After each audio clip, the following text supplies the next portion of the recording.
So we'll start with the prayers.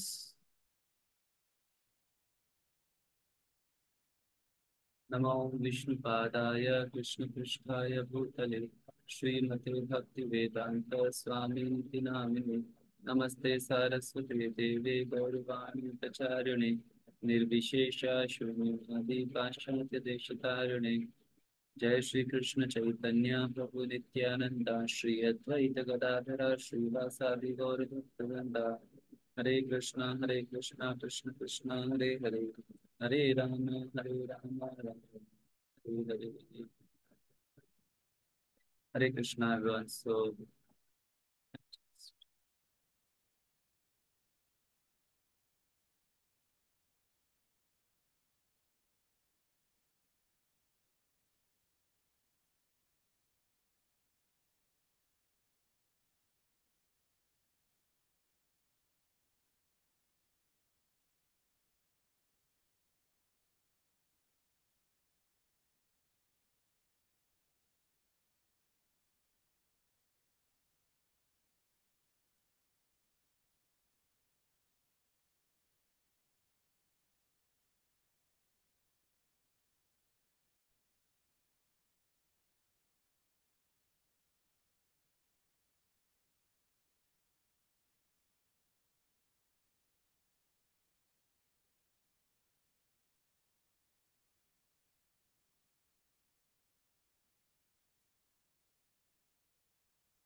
my voice is low, I think.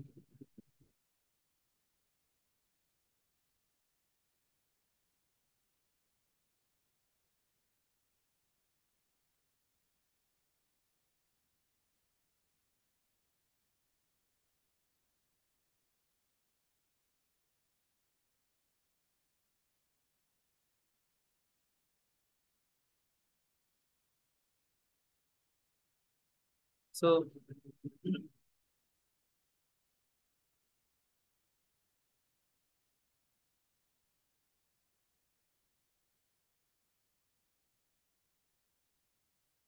is visible to everyone? I hope so.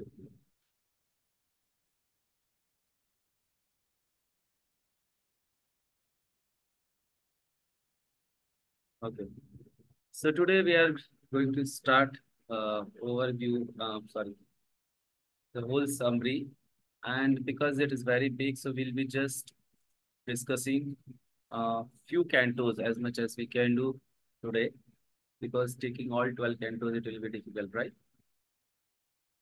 So our Krishna consciousness movement, basically it had started. Prabhupada tells, somebody asked Prabhupada कि प्रभुपाद जी आपका ये जो आंदोलन है कितने साल पुराना है। तो चूंकि प्रभुपाद जस्ट अमेरिका 1965 में जब गए थे, and it became quite popular, Hare Krishna movement world wide ISKCON movement, it became quite popular within 1 year. So जब लोग जो है बहुत ही ज़्यादा इसमें आकर्षित होने लगे, तो बहुत सारे न्यूज़ रिपोर्टर्स आके प्रभुपाद से आके प्रश्न पूछा करते थे। तो उसमें से एक जो प्रश्न था कि आपका जो आंदोलन है कितने साल पुराना है, तो प्रभुपाद जी बताते हैं हमारे ये आंदोलन 5,000 साल पुराना है। वो आदमी एकदम शॉक रह जाता है कि ये कैसे संभव है। तो प्रभुपाद जी बतलाते हैं कि कैसे ये आंदोलन जो है भगवान श्री कृष्ण से शुरू होता है, और फिर धीरे धीरे श्री वेद व्यास जी इसको जो है श्रीमद् भागवत पुराण लिखते हैं, उसमें हमारी सारी फिलोसफी है। उसके बाद में श्री चैतन्य महाप्रभु इस मूवमेंट को और मजबूत करते हैं, और वही जिम्मेदारी अब मेरे कंधों पर भी है। तो प्रभुपाद जी जो है चैतन्य महाप्रभु को जो है every now and then every devotee must remember him. So Shri Chaitanya Mahaprabhu जो कि स्वयं साक्षात कृष्ण है, राधा रानी के मूड में है, वो जब भी चैतन्य महाप्रभु जब भी उनको समय मिलता था रामानंद राय के साथ या जो है और बाकी भक्तों के साथ बैठ के वो श्रीमद् भागवतम का श्रवण किया करते थे। तो चैतन्य महाप्रभु जब भी श्रीमद् भागवतम का श्रवण करते थे तो वो महाभाव में आ जाते थे, वही महाभाव जो श्रीमती राधा रानी के अंदर देखने को मिलता है। तो चैतन्य महाप्रभु स्वयं बोलते हैं कि दिस इज अमला पुराणा, हालांकि भागवतम में भी लिखा हुआ है, लेकिन ऐसा किसी और ग्रंथ के बारे में आमतौर पर हमें देखने को नहीं मिलेगा, सुनने के लिए मिलेगा, जैसा कि श्रीमद् भागवतम के बारे में कहा गया है। चैतन्य महाप्रभु के जो एक और जो शिष्य हुए वो थे श्रील रूप गोस्वामी, जिन्होंने कई सारे शास्त्रों की रचना की। चैतन्य महाप्रभु ने कोई शास्त्र नहीं लिखा, उन्होंने मात्र 8 श्लोक लिखे, हम सभी जानते हैं। कौन से हैं वो 8 श्लोक, उसे क्या कहा जाता है, आप लोग चैट बॉक्स में टाइप कर सकते हैं। वो 8 श्लोक क्या है? स्टार्टिंग साइड में। यस, वो 8 श्लोक का नाम क्या है? Yes, very good. The name is Shikshashtakam. लेकिन चैतन्य महाप्रभु के जो शिष्य हुए, प्रमुख जो 6 गोस्वामी हुए,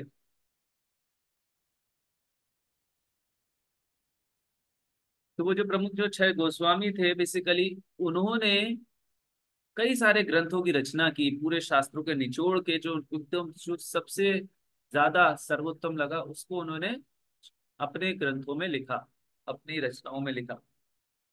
तो श्रील रूप गोस्वामी की एक बहुत ही सुंदर रचना है जिसका नाम है भक्ति Rasamrita Sindhu, the nectar of devotion, जिसे प्रभुपाद जी भी ट्रांसलेट करते हैं। तो उसमें जो श्रील रूप गोस्वामी 5 चीजों के ऊपर बड़ा फोकस करते हैं। वो 5 चीजें क्या हैं? साधु संगा, कीर्तन सदा हरि, मथुरा वासा, विग्रह सेवा, नित्यम भागवत सेवया। तो स्पेसिफिकली रूप गोस्वामी जो है नित्यम भागवत सेवया, तो ये नित्यम भागवत सेवा मतलब भागवतम के ऊपर इन्होंने इतना स्ट्रेस दिया है। उन्होंने और किसी ग्रंथ के बारे में इतना नहीं कहा।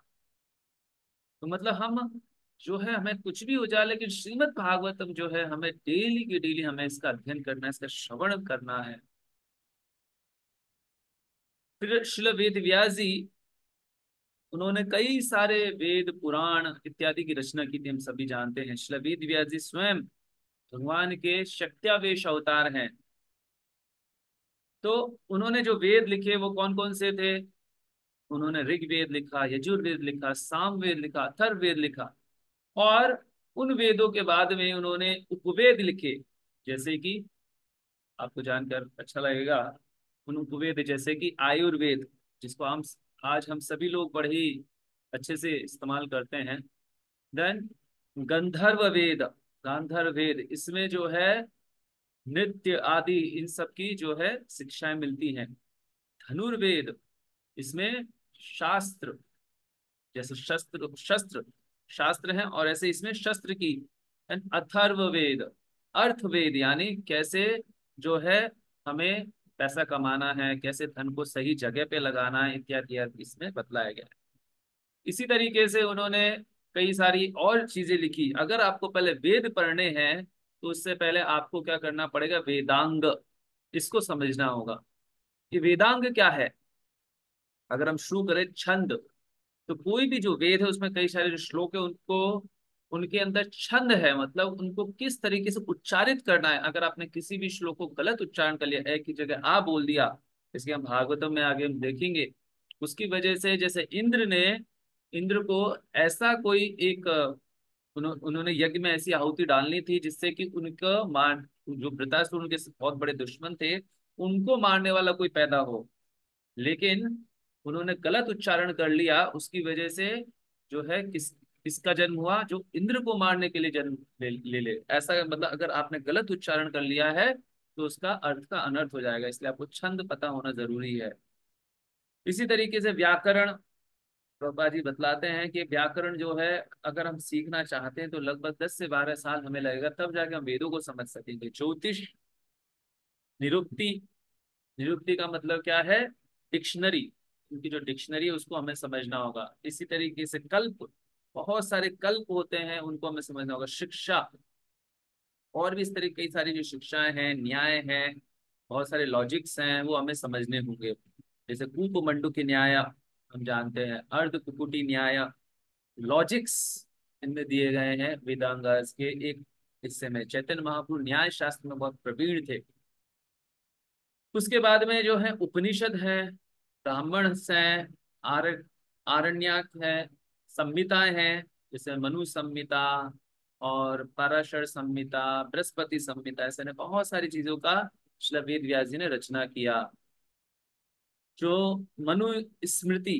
तो ये तो हो गए श्रुति। और ऐसे ही जो है वेद व्यास जी और बाकी ऋषि मुनियों ने स्मृतियों की भी रचना की, जिन्हें धर्म शास्त्र भी कहा जाता है। धर्म शास्त्र यानी जो मनुष्य के डेली रूटीन के लिए बहुत जरूरी है, इनमें डेली रूटीन की चीजें बतलाई है, कैसे हमें हमारा जीवन जीना चाहिए। मनुस्मृति जो कि दूसरे दूसरे युगों के लिए बहुत ज्यादा उपयोगी थी, अभी भी थोड़ा उपयोगी है, लेकिन बाकी दूसरे युगों के लिए बहुत ज्यादा उपयोगी है। पराशर स्मृति जो पर्टिकुलरली कलयुग के लोगों के लिए बहुत ज्यादा उपयोगी है। और याज्ञवाल स्मृति, और दूसरी जो स्मृति है वो भी इस तरीके से, दक्ष स्मृति, गौतम स्मृति, यम, अंगिरा, योगीश्वर, प्रचेता। और आप देख सकते हैं, आप इतने सारे नाम हैं यहाँ पे। तो कुल मिलाकर अगर आप देखेंगे पूरा वैदिक, यहाँ पर आपके सामने है, पूरा वैदिक जो है बड़ा सा जो वृक्ष है वो यहाँ पर बतलाया गया है। इस वैदिक जो शास्त्र हैं इनको हम दो हिस्सों में डिवाइड करते हैं, श्रुति एवं स्मृति। श्रुति यानी क्या? जो गुरु ने बोला आपने सुन लिया, उसमें और कोई किसी तरीके का कोई जोड़ना घटाना वगैरह वगैरह उसके अंदर नहीं है, इसे श्रुति कहा जाता है। स्मृति यानी जो आपने कहीं से हो सकता है कि सुना, लेकिन उसके साथ में आपने उसमें कुछ जोड़ भी दिया। तो श्रुति हमेशा शुरुआत से लेके अंत तक एक ही रहता है, उसमें कोई जोड़ बाकी घटाना वगैरह नहीं रहता। स्मृति क्या होता है? समय के साथ में हो सकता है, घट सकती है, बढ़ सकती है। तो श्रुति के अंदर जो है क्या क्या है, जैसा कि हम लोगों ने देखा, हम लोग ऑलरेडी देख चुके हैं, चार वेद हैं, उपवेद हैं, वेदांग हैं, राइट। उसके बाद में इनकी डिटेल्स जो हैं वो यहाँ पर हम देख सकते हैं। संहिताएं हैं, उनमें पर्टिकुलरली मंत्र हैं, है ना। जो जैसे हम लोग देखते हैं ब्रह्म संहिता, इनमें बहुत स्पेसिफिक मंत्र। आरण्यक जो है ये उन मंत्रों का बहुत ही ज्यादा विस्तार में एक्सप्लेनेशन है, कुछ इसमें अलग तरीके के साइटेशंस हैं। इस तरीके से यहाँ पर डिटेल्स दिए गए हैं। उसी तरीके से स्मृति के अंदर जो है कुछ शास्त्र, जिन्हें कह सकते हैं आप रिचुअल शास्त्र, वो यहाँ पर बतलाए गए हैं। धर्म सूत्र इसके अंदर आते हैं, धर्म शास्त्र इसके अंदर आते हैं, गृह सूत्र इसके अंदर आते हैं, जो होम जो घर में जो यज्ञ करते हैं। और इस तरीके से बहुत सारी डिटेलिंग्स यहाँ पर दी गई है। फिर इसके बाद में तंत्र, प्रभुपाद की अगर आप भगवत गीता पढ़ेंगे, भागवत पढ़ेंगे, तो प्रभुपाद जी कभी कभी कुछ तंत्रों का नाम लेते हैं। एक मुझे याद आ रहा है इसका नाम देख के, आई थिंक 8 और 9 चैप्टर में प्रभुपाद जी बतलाते हैं, या 11वें या 13वें अध्याय में प्रभुपाद जी किसी तंत्र का रेफरेंस देते हुए बोलते हैं कि जो भगवान के जो तीन पुरुष अवतार हैं, हालांकि श्रीमद् भागवत पुराण में भी वो दिए हुए हैं फर्स्ट कैंटो के अंदर ही, जो विष्णु तीन है, विष्णु त्रिति रूपाणी, ऐसा करके जो श्लोक आता है वो किसी एक तंत्र के अंदर है। Standard I try to search it, अगर मैं ऐसे निकाल पाया तो।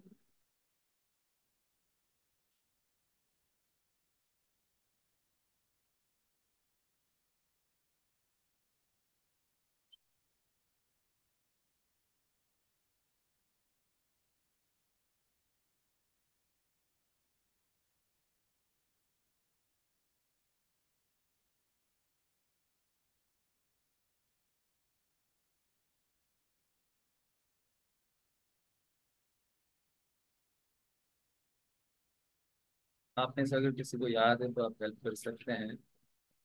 पापा जी एक तंत्र के बारे में बताते हैं, विष्णु त्रिति रूपाणी। हरे कृष्णा प्रभु धन्यवाद। तो वो 7.4 में है। 7.4, okay.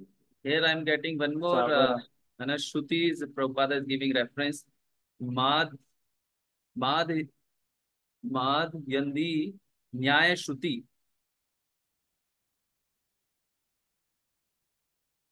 So in this Shruti, in this Nayana Shruti, it's not Nyaya Shruti, it's Nayana Shruti. Sava Esha Brahmanishta Idam Shariram Vatyam Atisrijya Brahma Bhi Sampadya Brahmana Pashyati Brahmana Shnoti Brahmane Idam Sarvam Anubhavati. It is stated here that when a living entity gives up his material embodiment and enters into the spiritual world, he revives his spiritual body, and in his spiritual body, he can see the Supreme Personality of Godhead face to face. He can hear and speak to him face to face. He can understand the supreme personality of Godhead as he is.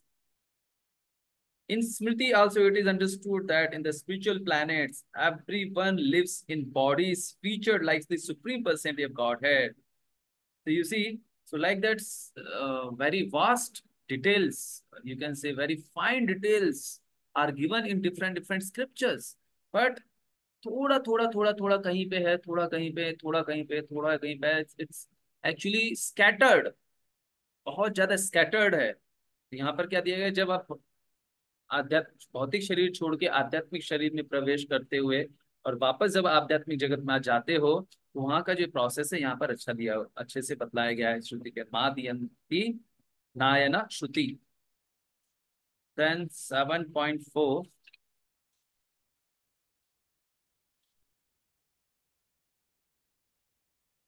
Yes here it is, Satvata Tantra. Prabhupada जी जो है इस तंत्र का नाम ले रहे हैं। In fact ये तंत्र अगर गूगल पे ढूंढने जाएंगे, क्योंकि मैंने कई बार ढूंढने की कोशिश की, आज ये तंत्र उपलब्ध ही नहीं है। Most probably I am not sure, but many times I try to search this tantra but I could not get. So Prabhupada ji लिख रहे हैं चौथे श्लोक में, 7वें अध्याय के में, भूमि रापनलो वायु, वेरी फेमस श्लोक अभी हम लोग, खम मनो बुद्धिरेव च अहंकार इति में भिन्ना प्रकृति रशता। मैं आपको ये सब क्यों बता रहा हूँ, ताकि हमें श्रीमद् भागवत पुराण का महत्व समझ में आए। तो इसमें बता रहे हैं Prabhupada ji, material nature is called प्रकृति or the energy of the Lord in his different Purusha incarnations as described in Swatvat Tantra। तो जो भौतिक प्रकृति है भगवान की ही वो शक्ति है, इन इज डिफरेंट पुरुषा इनकारनेशन एज डिस्क्राइब्ड इन स्वत तंत्रा। तो ये जो भौतिक प्रकृति कैसे अलग अलग विष्णु के द्वारा अलग अलग तरीके से इस्तेमाल की जाती है, यूज की जाती है।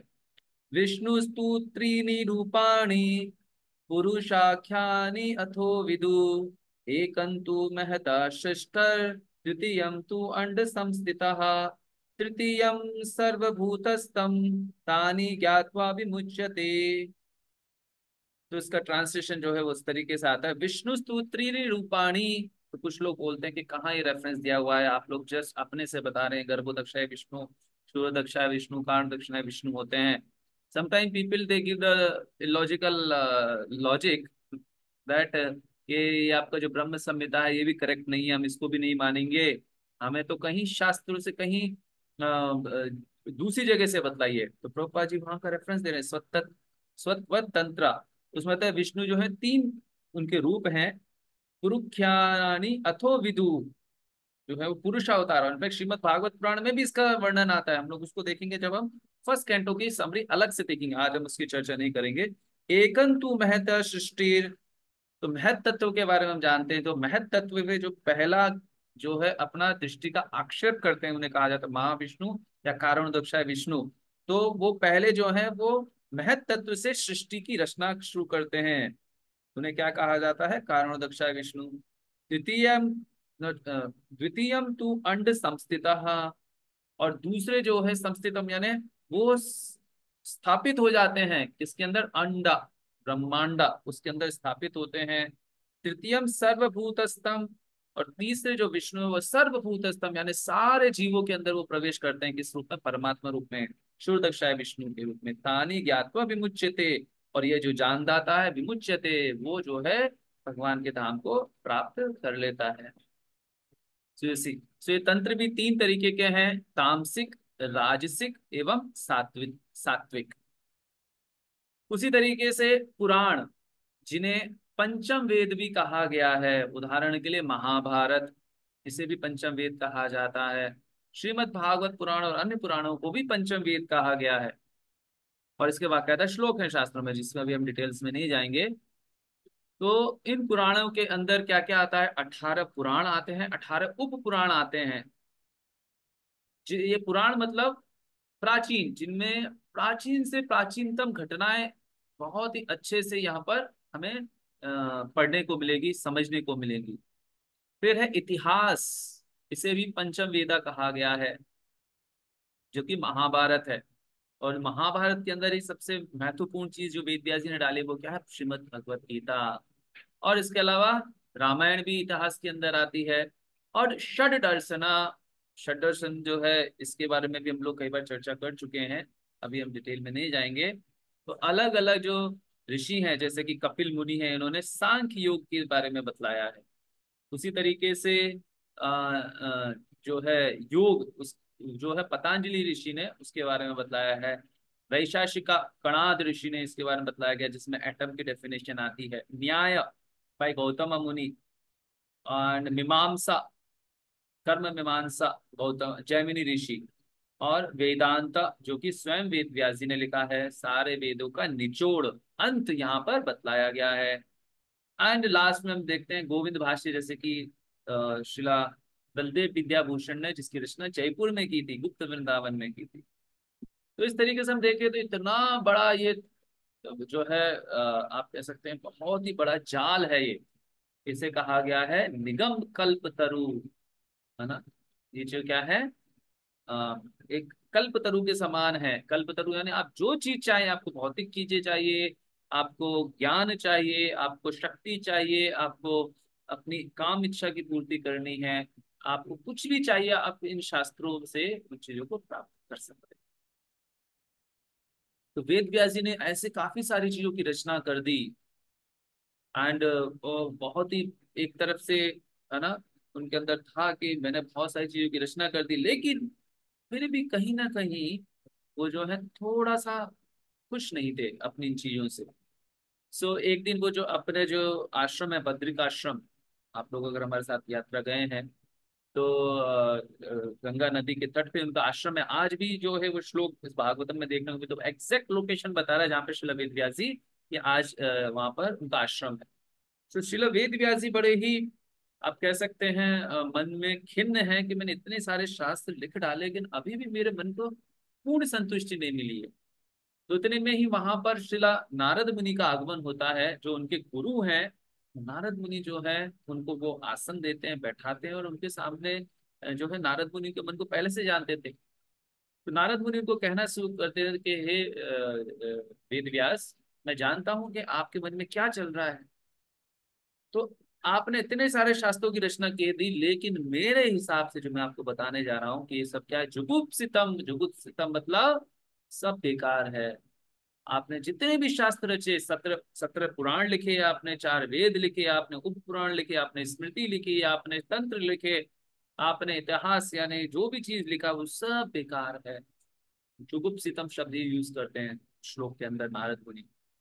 नारद मुनि जो है वो, उनकी तुलना हम कहाँ से, मतलब किसी से कर भी नहीं सकते हैं। तो नारद मुनि जो है उनको बैठा के जब ये चीज कहते हैं तो वेद व्यास जी बड़े ध्यानपूर्वक सुनते हैं। तो वेद व्यास जी को कहलाते हैं, कहते हैं कि आपने उन शास्त्रों के अंदर नैतिकता का पाठ लोगों को पढ़ाने की कोशिश की है, ज्ञान मार्ग के पाठ के बारे में बताया, निराकार के बारे में लोगों को बताया आपने। आपने अष्टांग योग के बारे में बताया, आपने कर्म योग के बारे में बताया, आपने कर्म कांड भी बताया है कि कैसे आदमी जो है अपनी सारी इच्छाओं की पूर्ति कर सकता है। लेकिन आपने केवल और केवल कृष्ण की भक्ति के बारे में वहां पर नहीं बताया। भगवान कृष्ण का जो है स्तुति आपने नहीं किया है, इस वजह से आपका मन संतुष्ट नहीं है। तो यहाँ पे हमें समझने को मिलता है कि अगर हम अगर भक्ति में हम जो है विकास करना चाहते हैं, तो हमें किसी तरीके का कॉम्प्रोमाइज नहीं करना चाहिए। आमतौर पर देखा गया है कि कभी कभी हम कृष्णा कॉन्शियसनेस में आगे बढ़ना चाहते हैं, लेकिन थोड़ा सा कॉम्प्रोमाइज कर लेते हैं, कि थोड़ा अपनी इच्छाओं की पूर्ति कर लेते हैं। तो वो क्या हो गया, हम किस तरफ डाइवर्ट हो रहे हैं, हम कर्म कांड या कर्मयोग की तरफ डाइवर्ट हो रहे हैं। आप ऑलरेडी भक्ति योग के चरम पर पहुंच पहुंच पहुंच सकते हो, लेकिन हम अभी किस तरफ डाइवर्ट हो रहे हैं, कर्म कांड या कर्म योग की तरफ डाइवर्ट हो रहे हैं। प्रभु थोड़ा सा हम जो है समझ लेते हैं संसार क्या है, लॉजिक से समझते हैं, थोड़ा अपना कुछ स्पेकुलेशन लगाना शुरू कर देते हैं, अपने तरीके से जानने की कोशिश करते हैं, किसी फिलोसोफर को पढ़ लेते हैं, है ना। तो उसमें क्या है, सबको पढ़ना चाहिए। तो देन हम ज्ञान मार्ग की तरफ डाइवर्ट हो रहे हैं, और कभी भी हमें संतुष्टि नहीं मिलेगी। One very famous, very world wide famous name, I am forgetting his guess, Madhu Pandit Prabhu के मुंह से हमने कई बार सुना होगा कैसे वो भक्त बने। तो he was reading his books earlier. So Prabhu जो बताते हैं कि जब उन्होंने लास्ट में पढ़ा कि किसी न्यूज रिपोर्टर ने उससे पूछा, आई थिंक वॉल्टेयर, अब वॉल्टेयर, सो तो उससे पूछा कि आपने इतने अच्छे से फिलोसफी लिखा, सारे संसार के लोग आपकी बुक्स पढ़ते हैं, तो you must be feeling very much satisfied, what do you want to become in your next life, please tell us, आप अगले जन्म में क्या बनना चाहते हैं? तो you know what did he tell? Told के at least I don't want to become a philosopher. They were shocked to hear this answer. क्यों, why don't you want to become a philosopher? You are world recognized now, world renowned. So he tells that actually, after exploring so much, you know, throughout my life, I have not reached on any conclusion. कि सही क्या है, सत्य क्या है, what is the truth? I have not reached on this conclusion. Then His Grace Madhu Pandit Prabhu felt, oh, he also don't know the absolute truth. What is the use of reading his books then? So even you get slightly diverted. The journey starts with 1 inch or half inch, and slowly, slowly, you know, when you, let's say you want to go to Delhi, from here, from Jodhpur, you divert little bit, half an inch. So then you will not reach to Delhi, you will reach to somewhere else, maybe Raipur, Chhattisgarh, or maybe Pakistan, right? So what is the use then? So we should not allow ourselves to get diverted even an inch from pure bhakti, which is told by Srila Vedvyasa, Narada Muni, then Chaitanya Mahaprabhu, and then in turn Srila Prabhupada ji. So then Vedvyasa ponders upon this thing, and although he had written all these 18 Puranas, 6 Puranas comes under this shloka comes in Matsya Purana. So this 6 Puranas, they are coming under Sattvic Purana. 6 other Puranas, they are coming Rajasic Purana, and then last 6 Puranas are in Tamsic, are called as Tamsic. ऐसा नहीं कि वो पुराण तामसिक है या राजसिक है या सात्विक है, इसका मीनिंग क्या है, इसका अर्थ क्या है कि वो उन लोगों के लिए बने हैं जो उस तरीके के प्रकृति के गुण में है। अगर आप तामसिक हैं तो वो लोग नेचुरली इन पुराणों की तरफ आकर्षित होंगे, कोई राजसिक है तो वो नेचुरली इन पुराणों की तरफ आकर्षित होंगे, कोई सात्विक है तो वो नेचुरली इन पुराणों की तरफ आकर्षित होंगे। इस तरीके से टोटल 17 + 18वां पुराण है जिसकी रचना वेदव्यास जी अंत में करते हैं। तो उन्होंने वेदांत जो है वो लिख दिया, फिर भी उनको संतुष्टि नहीं मिल रही है। उन्होंने फिर सोचा अब मुझे क्या करना चाहिए, तो उन्होंने वेदांत मतलब वेदों का जो सार है उसको वापस से भगवान कृष्ण का ग्लोरिफिकेशन करते हुए उसको लिखा, और यही क्या कहलाया गया, श्रीमद् भागवत पुराण, श्रीमद् भागवतम। कहा क्या गया, श्रीमद् भागवतम। और जब जब वो फिर पूरा का पूरा भगवान कृष्ण के ऊपर जो है फोकस करते हुए जब इस शास्त्र की रचना करते हैं, तो उनको दिखाई देता है, फर्स्ट कैंटो में आता है कि आगे में भगवान कृष्ण है तो पीछे जो उनका बैक है that is Maya. So actual में अगर हम भगवान कृष्ण का दर्शन करते हैं, भगवान कृष्ण के ऊपर फोकस करते हैं, तो हमें माया छू भी नहीं सकती है। इसका यह अर्थ हुआ अगर हम श्रीमद् भागवत पुराण को अच्छे से उसका दर्शन करते हैं, दर्शन यानी केवल आंख से नहीं कान से दर्शन भी दर्शन होता है। हाँ? तो जब हम इसका दर्शन करते हैं, जैसे षड दर्शन, तो वेदांत भी इसमें दर्शन में आता है, तो दर्शन केवल आंख से नहीं कान से भी होता है। तो उन्होंने भगवान कृष्ण का पूरा ध्यान करते हुए, उनके ऊपर पूरी तरीके से फोकस करते हुए इस भागवतम पुराण की रचना की। तो ये जो भागवत पुराण है, ये सभी पुराणों में सर्वश्रेष्ठ क्यों है, इसे महापुराण क्यों कहा गया है?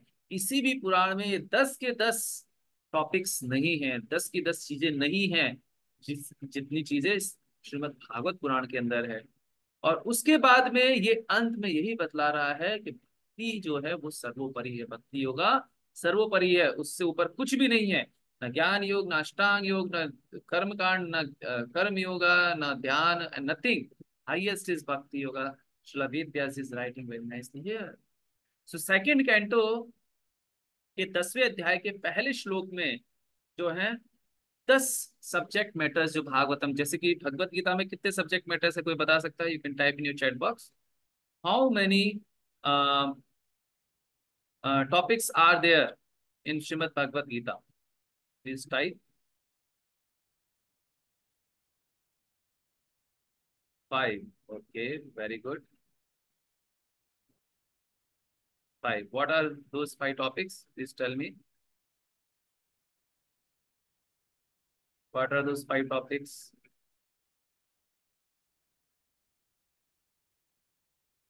Quickly you can type. Time, nature, Ishvara ji, okay, good, very good. तो Bhuvan has answer first, very good. तो ये पांच चीजों के बारे में श्रीमद् भगवत गीता में वर्णन आता है। और no doubt Shrimad Bhagavad Gita is also wonderful literature. उसी तरीके से श्रीमद् भागवत पुराण में 10 टॉपिक के बारे में चर्चा हो रही है। What are those 10 topics? Those 10 topics are सर्ग, सृष्टि सबसे पहले कैसे बनी, ये जो है ना भौतिक जगत है, सबसे पहले कैसे आया, इसके बारे में श्रीमद् भागवतम में बहुत अच्छे से बतलाया गया है। विसर्ग, विसर्ग यानी अब ये भौतिक जगत तो बन गया, अब इसके अंदर बाकी जो चीजें वो कैसे आई, स्वर्ग लोक कैसे आया, पृथ्वी लोक कैसे आया, नीचे वाले जो बाकी के जो ग्रह हैं, पाताल लोक इत्यादि, वो कैसे आए, वो इसके अंदर बताया गया है।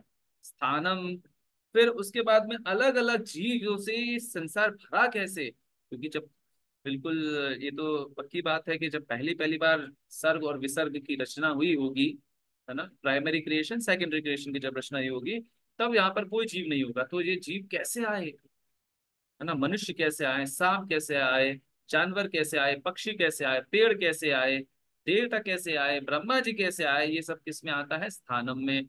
वो भी भागवतम के अंदर दिया गया है। पोषणम, पोषणम यानी जो भगवान के जो भक्त हैं, उनकी भगवान कितना ज्यादा उनसे प्रेम करते हैं, और बिल्कुल सारी मर्यादाएं, सारा धर्म सब छोड़ के उनकी रक्षा में लग जाते हैं, सारे नियम कायदे कानून भूल के। इसे क्या गया? पोषणम। पुति, पुति यानी मनुष्य के अंदर किस तरीके से कर्म और कर्म को फल भोगने की इच्छा जगती है ना, और उसका यहाँ पर वर्णन हमें श्रीमद् भागवतम में दिखाया गया है। मनवंतर, अलग अलग मनु जो है किस तरीके से प्रकट हुए। ब्रह्मा के एक कल्प में कितने मनु होते हैं? 14 मनु होते हैं। तो उनके बारे में भी यहाँ पर डिस्क्रिप्शन है, उनके पुत्र इत्यादि के बारे में, उनकी जितना भी आगे जितना उनका वंश हुआ। ईशान, विष्णु कथा। तो यहाँ पर क्या बताया गया? भगवान के जो अलग अलग अवतार हैं, उनका जो है बहुत ही ज्यादा डिटेल में उनका जो वर्णन है, और उनके भक्तों का यहाँ पर वर्णन है। कथा, ईशनु कथा, ईश यानी भगवान, और अनु जो उनका अनुकरण कर रहे हैं, ईशनु कथा। निरोध, निरोध यानी इस सृष्टि जो है किस तरीके से खत्म होती है। तो चार तरीके से सृष्टि खत्म होती है, चार तरीके की प्रलय होती है, उसके बारे में भागवतम में हमको मिलता है देखने को। मुक्ति, मुक्ति यानी मोक्ष। तो भागवतम में अगर मोक्ष ना हो तो फिर क्या है? तो भागवतम केवल एक मोक्ष के प्रकार नहीं बता रहे, चार तरीके के मोक्ष के बारे में भागवत, पांच तरीके के मोक्ष के बारे में भागवतम में बताती है। तो बाकी के जो वैदिक लिटरेचर हो सकता है वो हमें ना बता, लेकिन भागवतम में हाईएस्ट मोक्ष है जो उसके बारे में बताती है। And then finally ashraya, the supreme shelter of lord Krishna, जो इस भागवतम का एसेंस है, वो हमें यहाँ बताया जा रहा है। तो बेसिकली पहले क्या हो रहा है कि पहले हमें ये 9 टॉपिक्स को समझना है अच्छे से। सर्ग, विसर्ग, स्थानम, पोषणम, पुति, मनवंतरा, ईशानुकथा, निरोध, मुक्ति। और मुक्ति से भी ऊपर कुछ है फिर आगे। यस, मुक्ति से भी ऊपर है कुछ आगे, वो क्या है? भगवान कृष्ण की सेवा। तो भागवतम यहाँ पर एस्टेब्लिश करती है। ये भागवतम का क्रेडिट है जो वेद व्यास यहाँ पर एस्टेब्लिश कर रहे हैं। बाकी जितने भी वैदिक लिटरेचर उसमें किसी में क्या दिया, किसी में क्या दिया, किसी में क्या दिया, लेकिन यहाँ पर एक जो हाईएस्ट जो सबसे चीज है, भगवान कृष्ण का प्रेमात्मार्थो महान, जैसा कल हम चर्चा कर रहे थे, उसके बारे में बताया गया है। तो जब हम ये 9 टॉपिक्स को अच्छे से समझ जाएंगे, तब हमें 10वां टॉपिक समझना चाहिए। कभी कभी लोग क्या करते हैं, सीधा दशम स्कंद पे भाग जाते हैं, और वहां पर उनसे बहुत बड़ी भारी भूल हो जाती है। तो इस तरीके से हम यहाँ इसको एक पिक्चर फॉर्म में समझ सकते हैं। सर्ग, क्रिएशन ऑफ द यूनिवर्स। तो creation of the universe first canto के अंदर हम लोग देखते हैं, not first canto, sorry, second canto में हम देखते हैं कि कैसे महाविष्णु जो है श्वास छोड़ते हैं, आपको देखिए छोटा सा पार्ट फर्स्ट कैंटो में भी आता है। और उनके श्वास छोड़ने से बहुत सारे ब्रह्मांड निकलते हैं। ये कौन से हैं विष्णु हैं? You can type in your chat box. Yes, you can type in your chat box.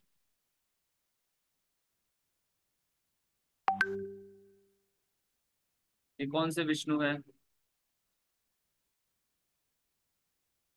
Mahavishnu.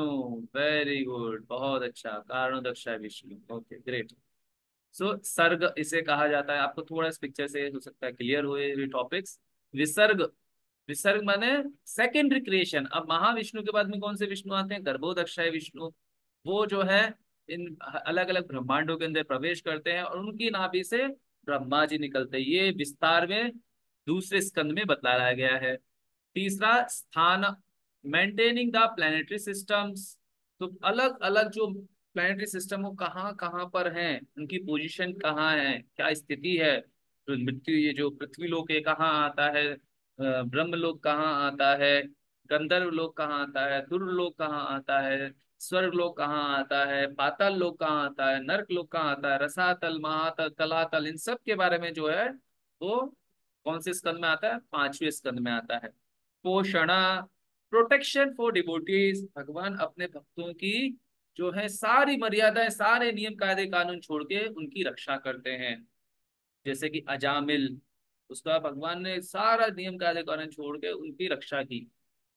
पोषण, तो ये हमें जो है आई थिंक फिफ्थ और सेवंथ कैंतो में इसके बारे में मैं देखने को। ऐसे ये सारे के सारे टॉपिक्स पूरे भागवतम में अलग अलग जगह है, लेकिन किसी एक पर्टिकुलर स्कंद में इनके बारे में ज्यादा बताया गया है।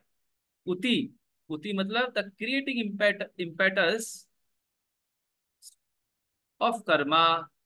तो कैसे मनुष्य जो है प्रकृति के तीन गुणों से बंधता है संसार में जब आता है, कैसे उसको शरीर प्राप्त होता है, कैसे वो जो है माँ की गर्भ में प्रवेश करता है, उसको अलग अलग अलग अलग प्रकार का आंख, नाक, कान, मुंह, त्वचा, हड्डियां और जो है अपने जो है गुप्तांग है, या फिर आप कह सकते हैं जो भी इसको जो शरीर मिलता है, कैसे उस माँ की गर्भ में वो उसका शरीर जो है विकसित होता है।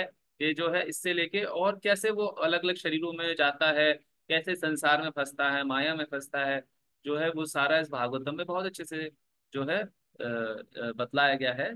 श्रील वेद व्यास जी द्वारा इसे कहा गया उति।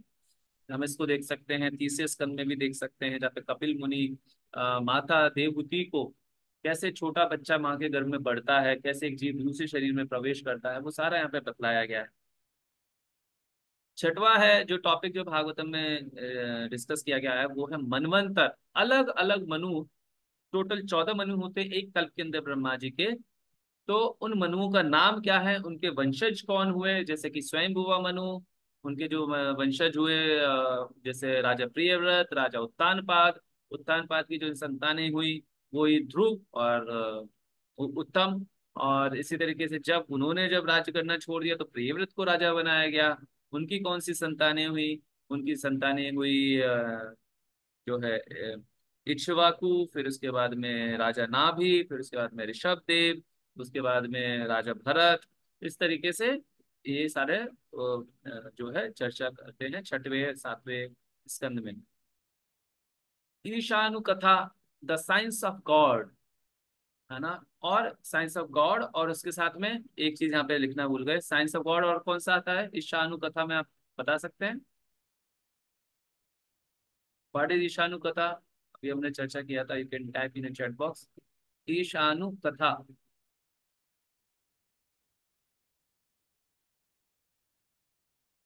ईश यानी भगवान, अनु यानी जो उनका अनुकरण करते हैं, यानी उनके भक्त। यहाँ पे science of God as well as science of devotees, ये दोनों यहाँ पर बतलाया गया है। तो हम लोग देख सकते हैं विस्तार में कितने सारे भक्तों के बारे में यहाँ पर बताया गया है, भगवान के अलग अलग अवतारों के बारे में बताया गया। प्रहलाद महाराज हो गए, उनके बारे में, उनके और जो नरसिंह देव है, बहुत ही विस्तार से उनकी चर्चा है। इसी तरीके से श्री रामचंद्र जी, उनके बारे में बड़ी विस्तार से चर्चा है। तो भगवान के जो अलग अलग लीला अवतार हैं, बामन देव हैं, उनके बारे में यहाँ पर चर्चा है। फिर हम देखते हैं निरोध। निरोध जो है ये एक टॉपिक है जो हमें कौन से स्कंद में मिलता है, कोई आइडिया से बता सकता है? निरोध कौन से स्कंद में है? प्रलय, गैस करके भी बता सकते हैं। प्रलय कौन से स्कंद में होगा?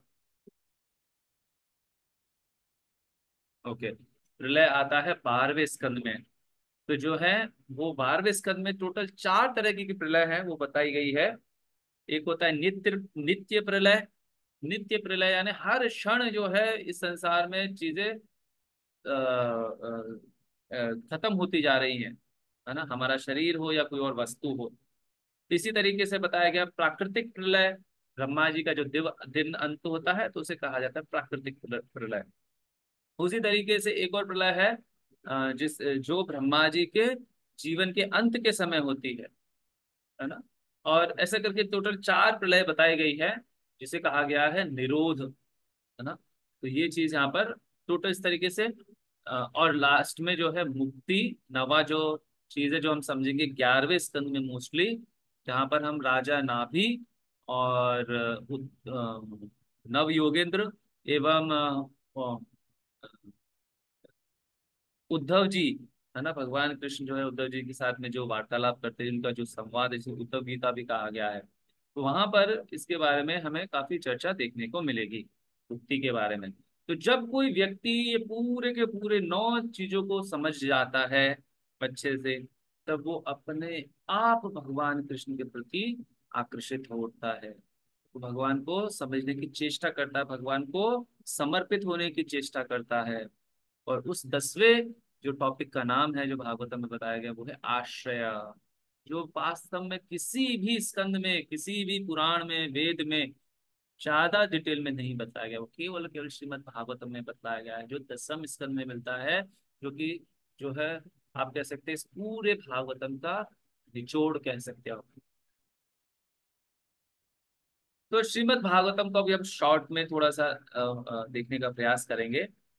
जो पहले 2 स्कंद हैं वो भगवान कृष्ण के चरण ही हैं। कल हम चर्चा कर रहे थे कि कैसे श्रीमद् भागवत पुराण भगवान कृष्ण से अभिन्न है ना। तो महामुनि जो वेद व्यास जी हैं, इन्होंने भगवान कृष्ण को याद करते करते इस ग्रंथ की रचना की। तो इस तरीके से देखा जाए तो जैसे भगवान का दर्शन करते हैं सबसे पहले उनका, उनके चरण, उसके बाद में उनकी उनकी जंघाएं, फिर उनका जो है छाती, फिर उनका मुखारविंद, फिर उनका पूरा का पूरा जो है चेहरा, पूरा का पूरा उनके जो व्यक्तित्व है उसको हम दर्शन करते हैं। उसी प्रकार से जो है बतलाया गया कि हमें स्टेप बाय स्टेप भागवतम को पढ़ना चाहिए। प्रभुपाद जी का बहुत ही फेमस कोट है कि one should not try to hurriedly run towards the 10th canto of Srimad Bhagavatam, which is like the smiling face of Krishna. If he does like that, then he will not be able to understand the intricacies of the pastimes of Radha and Krishna, and he'll understand them like an ordinary young girl and boys, dealings like that, details like that. So the first 2 cantos, they are Krishna's lotus feet. You can compare with them. Then 3 to 9 slowly जैसे हम भगवान का दर्शन करते हो आगे बढ़ते, तो धीरे धीरे धीरे जब आप इनको पढ़ते जाएंगे, तो जब आप दशम स्कंद पे पहुंचेंगे तो आपको भगवान के चेहरे का दर्शन होगा, यानी भगवान की जो सबसे मधुर लीलाएं हैं, जिसको अगर साधारण व्यक्ति अगर कहें तो वो उनको गलत तरीके से समझ बैठता है। उसको सही तरीके से आप तभी समझ पाओगे जब भगवान कृष्ण के बारे में हम सारी चीज समझ चुके हैं। और 12वां जो स्कंद है वो भगवान का क्या है, क्राउन है।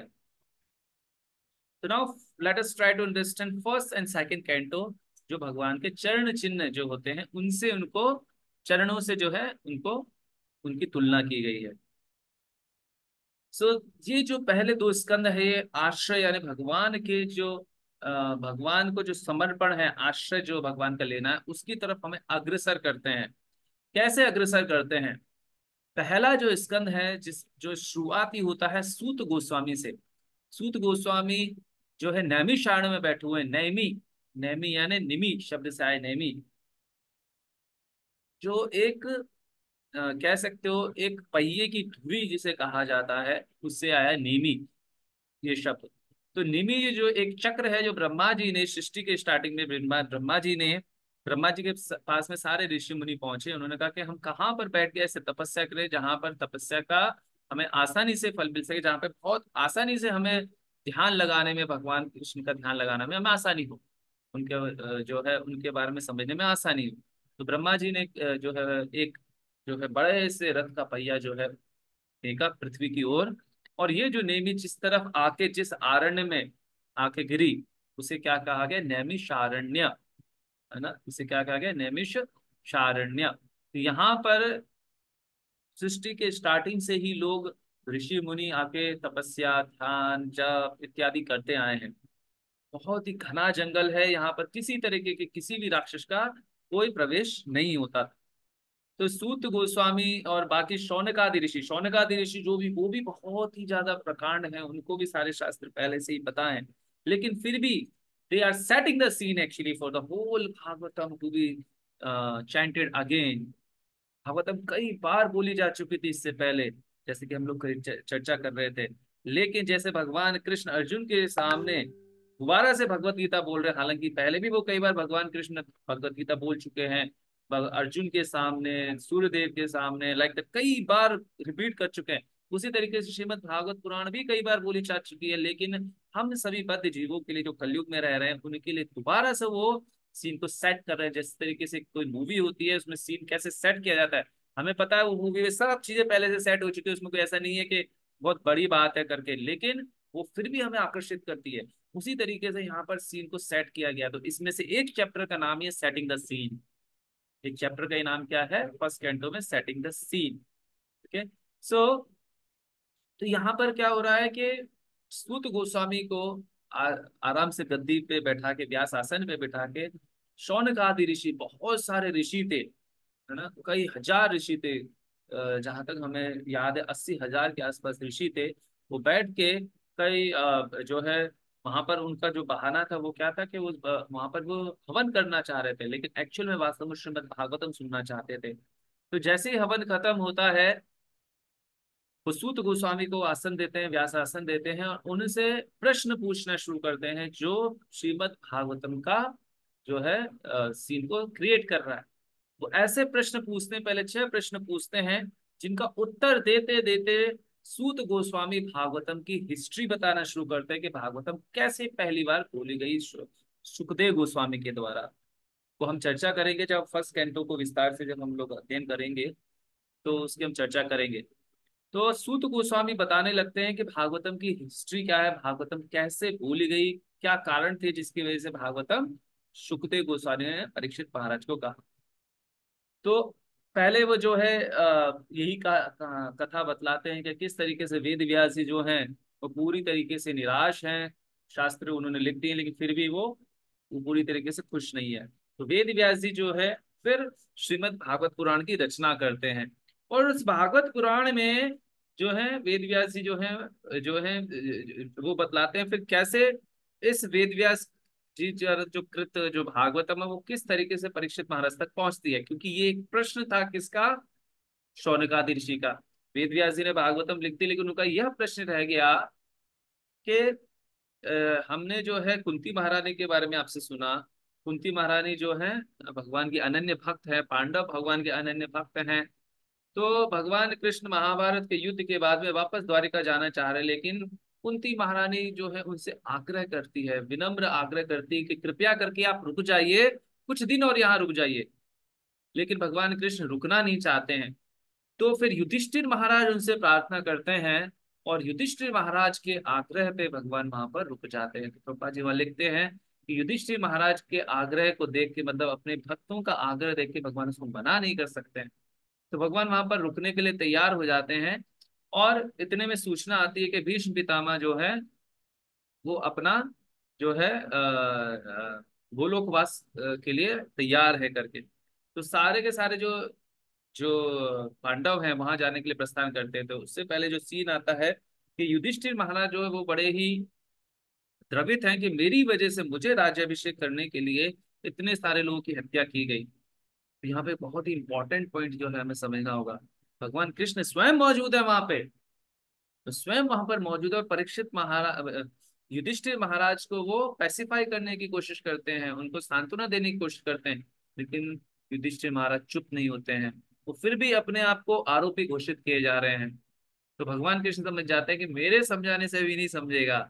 तो भगवान कृष्ण जो है वहां पर उनको लेके जाते हैं कहाँ? भीष्म पितामह। ये पूरा सीन देखिए, भगवान कृष्ण कैसे अपने नियंत्रण में रखे हुए हैं। जो सूचना भी आती है, और भगवान कृष्ण फिर सभी पांडवों को विनम्र अनुरोध करते हैं, क्योंकि भगवान कृष्ण युधिष्ठिर महाराज और भीम से छोटे हैं, अर्जुन के बराबर है, नकुल सहदेव से बड़े हैं। तो भगवान कृष्ण और ये सब लोग जो है वहां पर पहुंचते हैं। भीष्म पितामह, आप देख सकते हैं सीन के अंदर, नारद मुनि वहां पर मौजूद हैं, और भी कई सारे ऋषि मुनि, कई सारे राजा वहां पर आए हुए हैं। तो भीष्म पितामह जो है, उनको भगवान कृष्ण को आए देखकर बहुत ही खुश हो जाते हैं, क्योंकि भीष्म पितामह भी भगवान के शुद्ध भक्त है, 12 महाजन में से एक भक्त महाजन है भीष्म पितामह। तो भीष्म पितामह जो है भगवान कृष्ण को देख के खुश होते हैं, तो भगवान जो है युधिष्ठिर महाराज को बोलते हैं कि अब आप भीष्म पितामह से अपना जो है उनसे कैसे राज्य चलाना है, वर्णाश्रम धर्म और अंत में भक्ति के बारे में उनसे आप चर्चा कीजिए।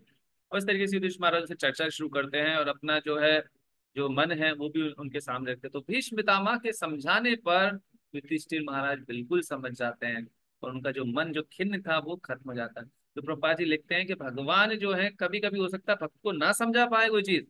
इनफैक्ट कई बार होता है कि जब हम किसी के साथ फैमिलियर हो जाते हैं तो उसको समझाना बड़ा भारी काम हो जाता है। इसी तरीके से भगवान को यहाँ पे युधिष्ठिर महाराज को समझाना भारी काम था।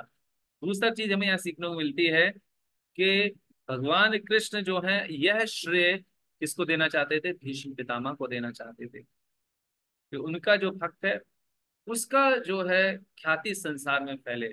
भगवान भी चाहते थे युधिष्ठिर महाराज को समझा सकते थे, लेकिन उन्होंने उनको नहीं समझाया। फिर उसके बाद में जो है भीष्म पितामह जो है गोलोक वास करते हैं।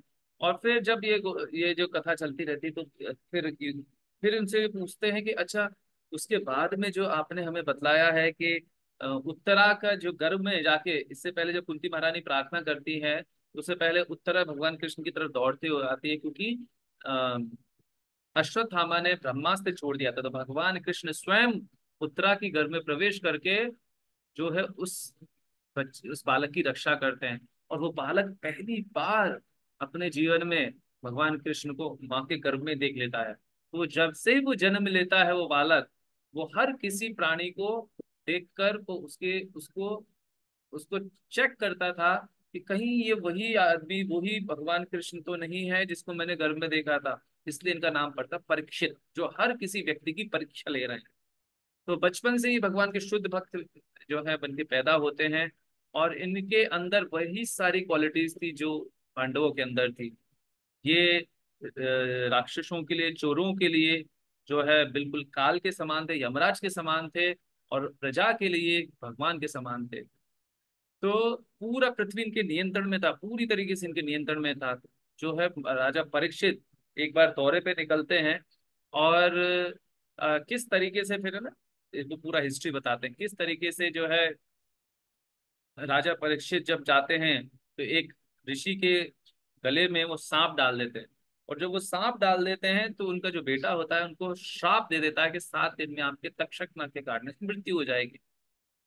तो ये जो राजा परीक्षित थे जिन्होंने कली पुरुष को हरा दिया था, है ना, जो कलयुग में जो अभी हम देखते हैं इतने सारे डाइवर्जेंस हमें देखने को मिलते हैं, इतनी सारी गलतियां, इतने सारे अवगुण हमें देखने को मिलते हैं, मांस मदिरा का सेवन, अवैध से संबंध, जुआ इत्यादि वगैरह। वो परीक्षित महाराज ने उसी वक्त उसको रोक दिया था। लेकिन चूंकि ये भगवान की मर्जी थी कि ऐसे जीव रहेंगे जो जो नहीं मानेंगे, तो इस वजह से परीक्षित महाराज ने कलयुग को, हालांकि उसके ऊपर जीत हासिल कर ली थी, उसको एक जगह दे दी जहां पर वो अभी भी रह सकता था। वो जगह क्या थी, जहां पर गलत तरीके से कमाया हुआ धन रहता हो या सोना रहता हो।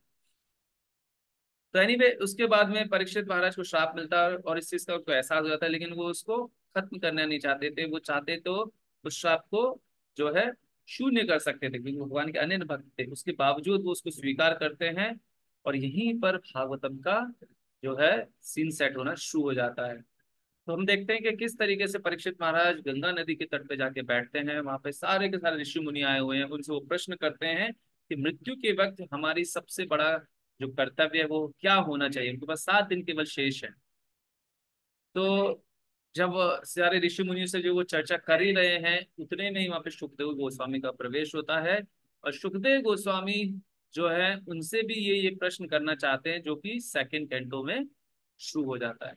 दूसरा स्कंद किससे शुरू होता है, भगवान जो परीक्षित महाराज के इस प्रश्न से कि मैं जो है अभी शरीर त्यागने वाला हूं, तो इस वक्त मेरा सबसे बड़ा कर्तव्य क्या है? क्या मुझे अपने घर वालों की तरफ ध्यान देना है, मुझे अपनी प्रजा की तरफ ध्यान देना है, मुझे कुछ अपने बचे हुए शेष कर्म इत्यादि कर लेने हैं, या क्या करना है?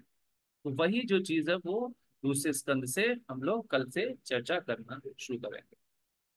तो now today somehow the time has passed a lot. Okay.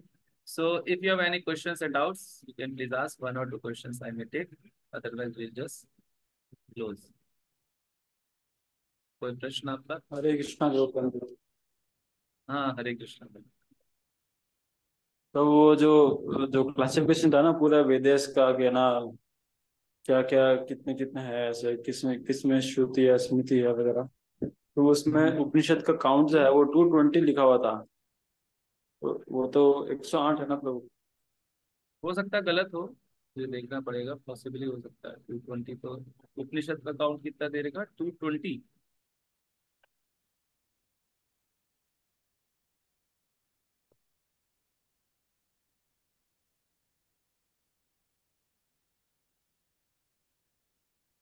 हाँ, तो सही हो सकता है ना, उसमें क्या गलत है? एक्चुअली जो 108 है वो मेन उपनिषद है। उसके अलावा और भी उपनिषद जो है उसकी रचना श्रील वेद व्यास जी ने की। ओके। और प्रभु वो निमि वाला क्या था वो, ब्रह्मा जी जो चक्र करते हैं वो क्या था, निमि मतलब क्या बता रहे थे आप? निमि यानी एक चक्र की धुरी। चक्र की जो धुरी रहती है ना, बीच में एक्सेल जो रहता है जिसे कहा जाता है, समझ रहे? बीच में जो एक्सेल होता है ना, लोहे का एक्सेल होता है। जो गाड़ी में क्या लगता है, गाड़ी में जो चक्र के जो निमि है हाँ वही प्रभु। उसी पे वो चक्र टिकता है। तो वो उसकी जो हाँ धुरी है वो जहां पर आके रुकती है, जिस वन में आके रुकती है, उसे नैमिषारण्य कहा गया।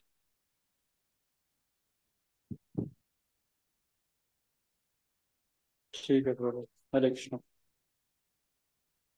सो we land it now. Thank you so much. प्रभु हरे कृष्ण प्रभु। हाँ तनिष, हरे कृष्णा। प्रभु मैं ये सोच रहा था अभी कि मतलब वेद व्यास जी ने भागवतम को लिखा। ओके। लिखने के मतलब कोई चीज हमने पहले लिखी होगी, देन लिखने के बाद किसी ने उसे किसी और को बताया होगा। हम्म, तो मतलब वेद व्यास जी ने पहले लिखा एंड देन बाद में सुद गोस्वामी ने शौनक आदि ऋषि को नैमिषारण्य में वो बताया। लेकिन फिर ऐसा हम्म, कैसे है कि हम भागवतम का पहला कैंटो पढ़ते हैं तो उन्हीं के बारे में लिखा हुआ है वो। हम्म। तो ये क्या है कि जैसे हम लोग पहले चर्चा किए थे कि अ, श्रील वेद व्यास जी जो है वो पहले से ही सारी चीजों को जानते हैं, समझते हैं। वो क्या है, त्रिकालदर्शी हैं। तो वो किस रूप में चाहते हैं भागवतम को इस संसार में आना, वो उनके ऊपर निर्भर करता है। तो पॉसिबली जो है उन्होंने उनको पता था आगे ये घटनाएं होने वाली, जैसे कि भविष्य की घटनाओं के बारे में भी वेद व्यास जी ने लिखा हुआ है। 11वें 12वें स्कंद में अब अगर आप देखेंगे, चंद्रगुप्त मौर्य का नाम आया हुआ है, और चाणक्य पंडित का नाम नाम आया हुआ है, और इसी तरीके से जो है चोल वंश का नाम आया हुआ है।